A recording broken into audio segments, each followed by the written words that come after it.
Fala aí, pessoal. Prontos para mais uma aula? Hoje a gente vai falar sobre arranjos. E nessa aula de hoje, só deixando uma observação, é um tópico que eu não gosto muito assim de trabalhar separado, e vocês vão entender quando a gente fizer os exemplos que arranjo não é muito diferente do que a gente já fez em algumas questões anteriores, tá? Mas como algumas provas aí, alguns vestibulares cobram essa nomenclatura bem separada, então é bom a gente mencionar, mas na hora de resolver problemas, vocês vão ver que a gente não precisa ficar se prendendo muito em fórmulas, porque a gente já aprendeu coisas aí que vão ajudar a gente. Então, se você está caindo de paraquedas aqui, está atrasado com a matéria, resolveu começar a estudar por essa daqui, eu recomendo que você volte e assiste desde a primeira aula de análise combinatória, que é sobre o princípio fundamental da contagem. Vai aparecer aqui nas sugestões. E aí tem aula de fatorial, tem as aulas de permutação, que são importantes para a gente chegar nessa aula aqui de hoje, tá beleza? Então vamos falar sobre arranjo hoje. O que é arranjo? Nas situações anteriores, eu já falei, quem assistiu todas as aulas sabe quais são essas situações, sempre utilizamos todos os elementos, sejam eles repetidos ou não, para formar uma nova arrumação, uma configuração. As filas, né? Quando a gente tinha 5 pessoas, colocava todas elas em uma posição da fila, os anagramas, que a gente pegava todas as letras e embaralhava. Quando a gente escolhe alguns elementos para organizá-los em fila, aí a gente tem uma situação que ela é classificada como arranjo. Tá? E aqui eu vou estar falando de arranjo quando os elementos também são diferentes. Olha esse exemplo aqui, já é o nosso 11º exemplo das nossas aulas. 10 atletas eles disputam uma corrida de 100 metros. Apenas os 3 primeiros colocados sobem ao pódio para receber as medalhas de ouro, primeiro lugar, a medalha de prata, segundo lugar, e a medalha de bronze, terceiro lugar. De quantas maneiras diferentes esse pódio pode ser formado? Olha como a gente não precisa usar nada ainda de fórmulas, de arranjos, que eu vou falar daqui a pouco. Vamos pensar como a gente fazia lá no início, quando viu o princípio fundamental da contagem? Bom, o pódio tem 3 lugares, então eu preciso preencher 3 espaços, certo? O primeiro lugar, vou colocar aqui o primeiro lugar, o segundo lugar e o terceiro lugar, ok? Para o primeiro lugar, qualquer um dos atletas pode chegar nessa posição. Então, os 10 vão estar disputando, um deles chega em primeiro, um dos 10. Mas o número de opções que eu tenho de pessoas que podem chegar em primeiro lugar são 10 opções, beleza? E para o segundo lugar, aí como um já chegou em primeiro lugar, sobraram 9 pessoas. Como já tem 2 no pódio, vão ter sobrado 8 pessoas, ok? Isso daqui dá um total de 720 possibilidades que eu tenho aí desse pódio ser formado. Nada diferente do que a gente fez na aula de princípio fundamental da contagem, não é? Isso daqui é um arranjo simples, né? Porque não tem repetição de, de elementos, as pessoas são todas diferentes, né? Isso é um arranjo simples. Tá vendo como a gente pode calcular um probleminha de arranjo sem precisar de fórmulas? Mas vamos falar da fórmula só por via das dúvidas, né? Se você precisar lá na frente. Considere N elementos diferentes, onde P desses elementos serão escolhidos para ser organizados em fila. Aqui eu só vou explicar a fórmula, eu não vou falar da explicação da demonstração dessa fórmula, tá? Depois talvez eu até faça um vídeo que isso seria mais opcional para quem tiver curiosidade de ver. Só vou comentar mesmo da fórmula e fazer mais um exemplo daqui a pouco. Então, esse N aqui é o total de elementos. No nosso exemplo anterior, eram as 10 pessoas, os 10 atletas, onde P são escolhidos para serem organizados em fila. Esse P aqui seriam as pessoas que vão ficar no pódio, os atletas do pódio. Então, 3 pessoas. E eu vou colocar eles em fila. Por que eu estou falando que eu vou colocar em fila? Porque eu vou colocar eles em ordem. Um vai ser o primeiro lugar, o outro segundo lugar e o outro terceiro lugar, certo? Então, a gente define o arranjo de n elementos tomados P a P. É assim que eu faço a leitura desse termo aqui, ó. É o arranjo de n elementos tomados P a P.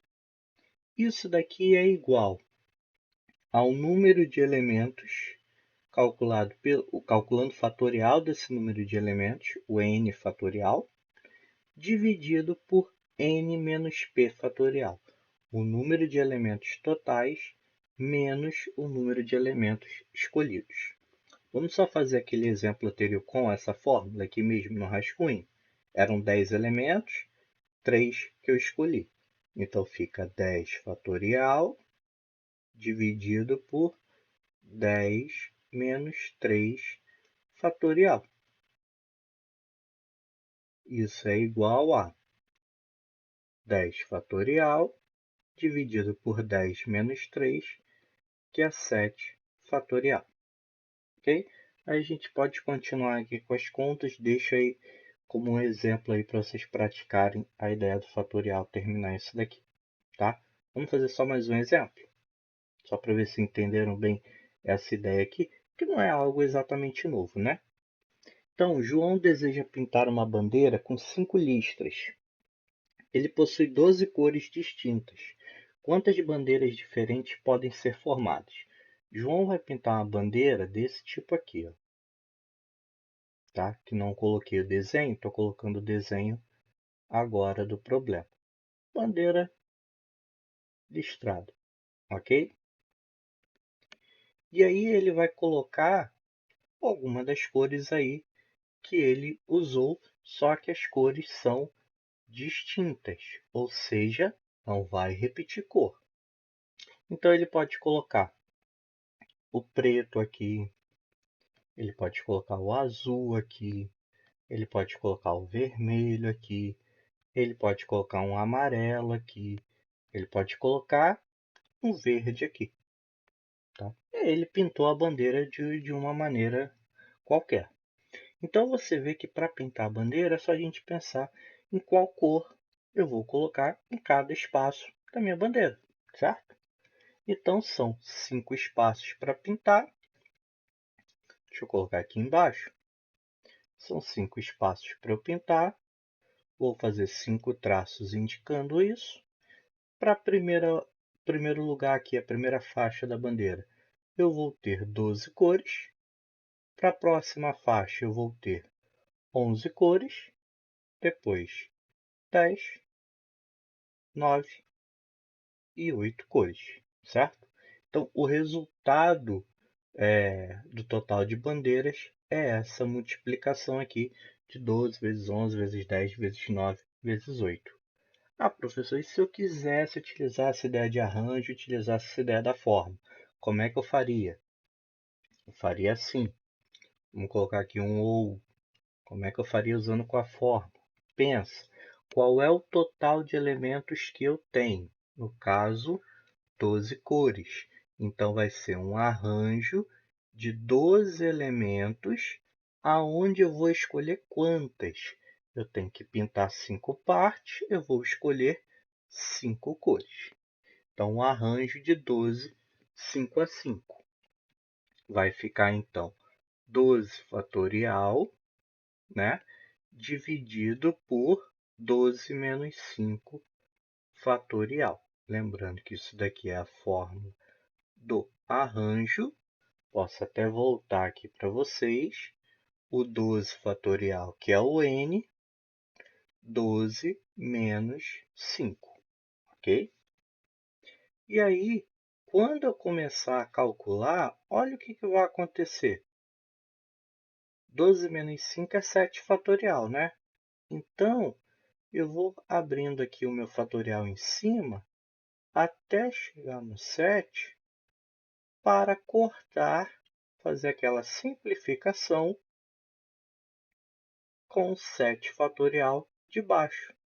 E olha a expressão que sobrou. 12 vezes 11 vezes 10 vezes 9 vezes 8. que é o que eu já achei aqui, ó, sem a fórmula. Tá vendo que é um caminho bem mais rápido se você só pensar nas opções do que se você tentar bolar a fórmula com arranjo?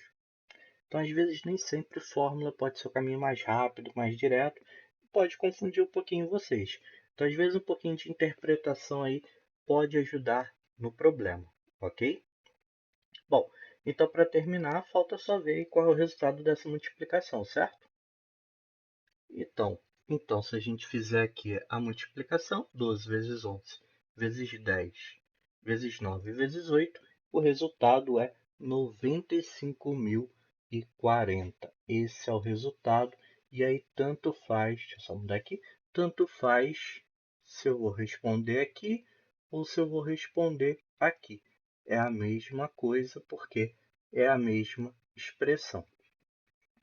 Então, João aí tem 95.040 formas de pintar essa bandeira, ok? Bom, essa foi a nossa aula de arranjo, espero que tenha ficado claro aí. E aí, para vocês, eu deixo aqueles exercícios para vocês praticarem um pouquinho mais. Bons estudos e até a próxima aula.